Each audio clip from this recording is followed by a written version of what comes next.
चलिए अब आगे चलते हैं, आगे थोड़ा सा पढ़ लेते हैं, ठीक है। कैपिटल वर्सेस रेवेन्यू, थोड़ा सा उसको जूम इन कर लेते हैं तो बड़ा बड़ा दिखेगा तो अच्छा रहेगा। कैपिटल वर्सेस रेवेन्यू, पहले देखते हैं ना कैपिटल एक्सपेंडिचर किसको बोलते हैं।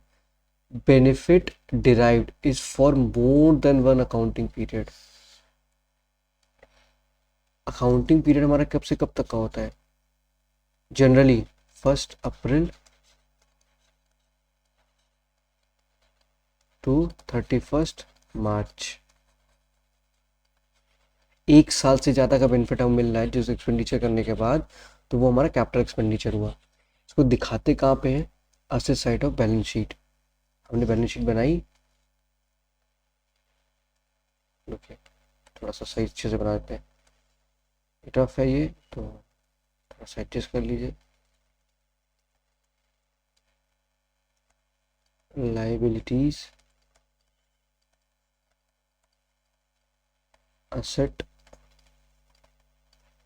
हमने मशीनरी परचेज की थी 10 लाख की, और बैंक लोन लिया हुआ था 10 लाख का। ये हमारी बन गई। इसको हम कहाँ दिखा रहे हैं? एसेट को शोन कैपिटल एक्सपेंडिचर, हमने एक्सपेंस किया था, मशीन परचेज किया था तो एक्सपेंस किया था, तो ये हमारा इधर asset side of balance sheet. Improve increases efficiency of asset, कोई ऐसा एक्सपेंडिचर जिससे हमारी एफिशिएंसी इंप्रूव हो रही है उसको भी हम लोग असेट बोलेंगे, ठीक है। चलिए जैसे हम देखिए इसकी इसमें एग्जांपल यहाँ पे लिखा हुआ है, furniture purchase by person trading in saris. अच्छा ठीक है, पर्सन ट्रेडिंग इन साड़ीज का मतलब ये पर्सन है जो कि साड़ी बेचता है।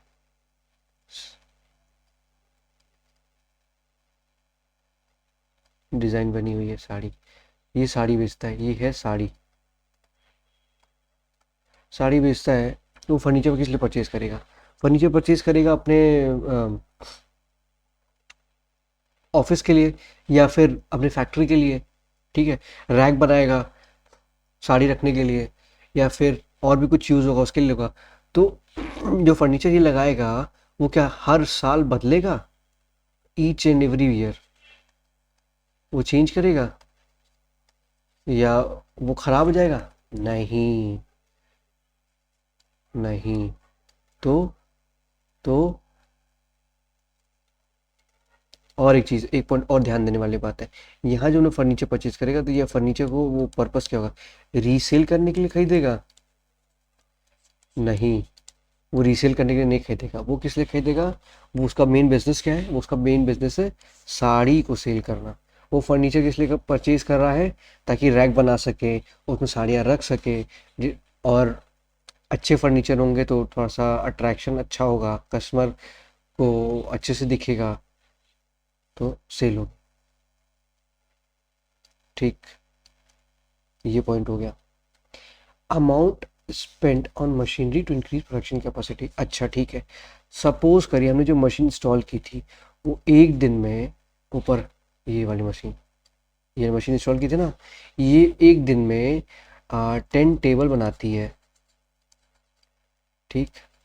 फिर एक नई टेक्नोलॉजी आ गई जिसे थोड़ा सा और एक्सपेंस करने से 10 लाख का है, ऐसे 2 लाख का और एक्सपेंस कर दें उस मशीन के ऊपर हम, तो वो एक दिन में जो 10 टेबल बना रहा है वो 13 टेबल बनाने लगेगा। हमारी एफिशिएंसी इम्प्रूव हो गई, प्रोडक्शन कैपेसिटी इम्प्रूव हो गई। हाँ, तो ये जो 2 लाख है ये हमारा रेवेन्यू है, कैपिटल होगा। इसको बोलेंगे कैपिटल एक्सपेंडिचर, क्योंकि मशीन की लाइफ तो थी 5 साल की, ठीक। मशीन तो एक साल में ख़राब होने वाला नहीं था, जब मशीन की लाइफ 5 साल थी। अब जो ये 10 टेबल भी बना रहा था, अभी 13 टेबल 5 साल के लिए बनाएगा, ठीक है। तो ये कैपिटल एक्सपेंडिचर हो गया। चलिए इतना ठीक है, आगे चलते हैं। रेवेन्यू एक्सपेंडिचर, रेवेन्यू एक्सपेंडिचर के बारे में थोड़ा सा डिटेल में पढ़ते हैं। Benefit derived is for accounting period in which it was expensed. मतलब रेवेन्यू एक्सपेंडिचर का सीधा सीधा मतलब ये है कि हमें जो बेनिफिट मिल रहा है एक्सपेंडिचर करने से, वो जिस फाइनेंशियल ईयर में हमने एक्सपेंस किया उसी फाइनेंशियल ईयर में उसका बेनिफिट हमको मिल गया। फॉर एग्जाम्पल, हमने रॉ मटेरियल परचेज किया था, रॉ मटेरियल परचेज किया था, ठीक। हाँ, रॉ मटेरियल परचेज किया था। अच्छा, रॉ मटेरियल जो परचेज किया था वो ऐसा तो है नहीं कि जितने 5 साल की असेट की लाइफ है तो 5 साल का रॉ मटेरियल परचेज कर लें हम, गलत होगा ये थोड़ा थोड़ा थोड़ा थोड़ा हम रॉ मटेरियल थोड़ा थोड़ा थोड़ा थोड़ा थोड़ा थोड़ा थोड़ा थोड़ा परचेज करते रहे और टेबल बना के यहाँ पे सेल करते रहे, सेल करते रहे, सेल करते रहे, सेल करते रहे। अगर हम 5 साल का रॉ मटेरियल एक साथ बना लेंगे, मंगा के रख लेंगे, तो हमारा स्टोरेज कॉस्ट बढ़ जाएगा, ठीक। कॉस्ट, कोई भी कॉस्ट बढ़ेगा तो हमारा प्रॉफिट रिड्यूस हो जाएगा।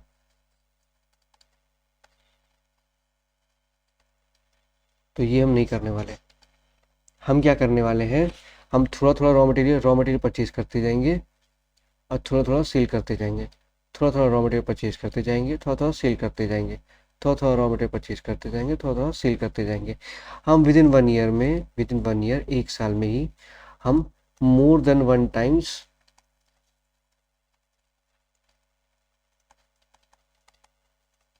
रॉ मटेरियल परचेज करेंगे।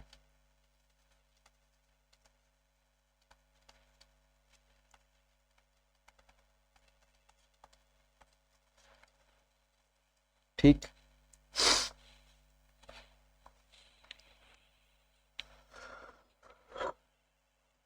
ठीक है, ठीक है। Shown in debit side of trading profit loss account.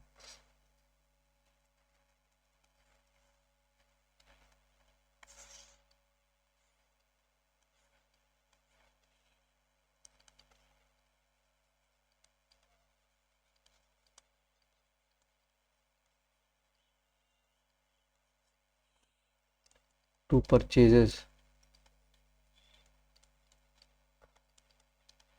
Opening stock,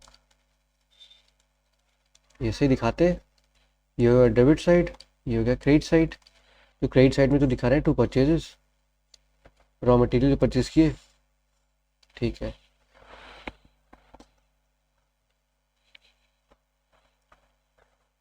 ठीक, अब एग्जाम्पल लेते हैं हम। सपोज करिए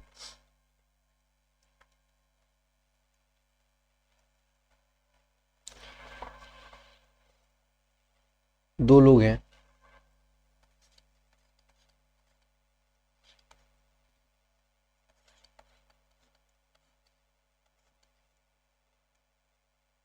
ये उदास रहता है, ये खुश रहता है, ठीक। नाक नहीं दोनों की, बाल है, ठीक। हाँ,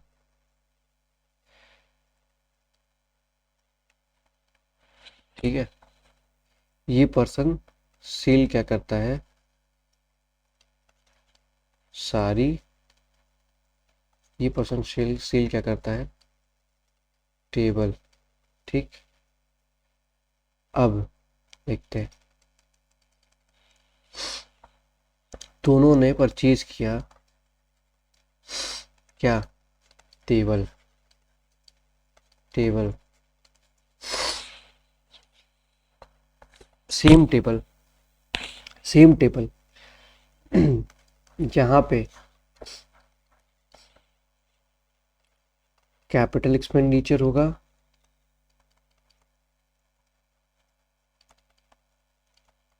सेम टेबल यहाँ पे रेवेन्यू एक्सपेंडिचर होगा।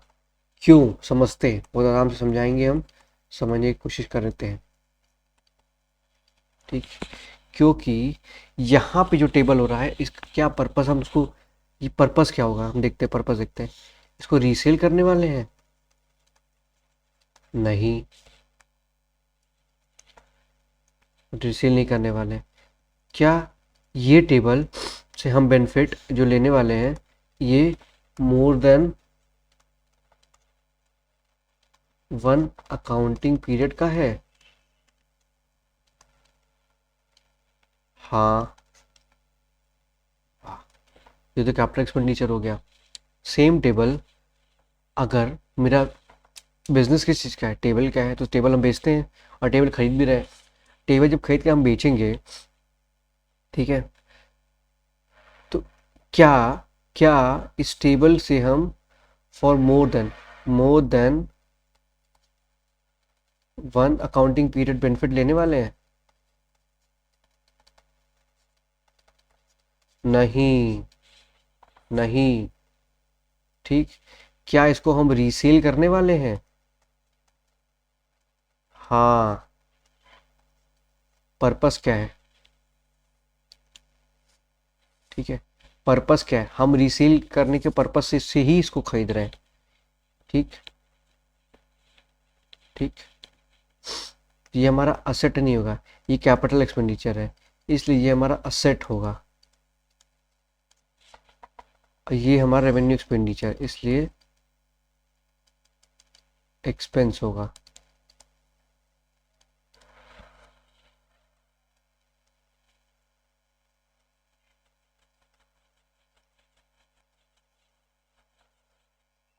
एक्सपेंस होगा।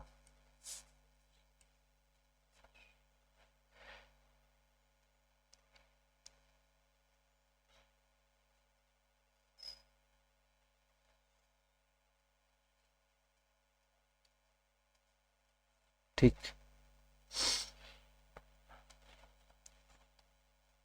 चलिए आगे चलते हैं।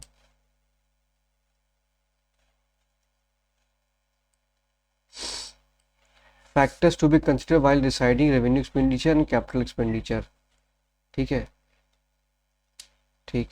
Nature of factors to be consider while deciding revenue expenditure and capital expenditure.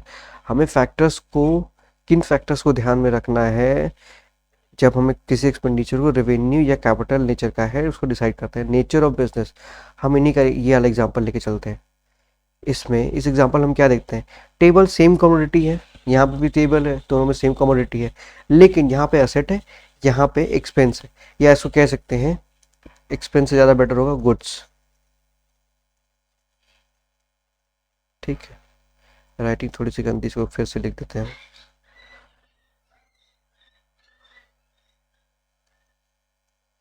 Goods clearly समझ आ रहा है। ठीक है,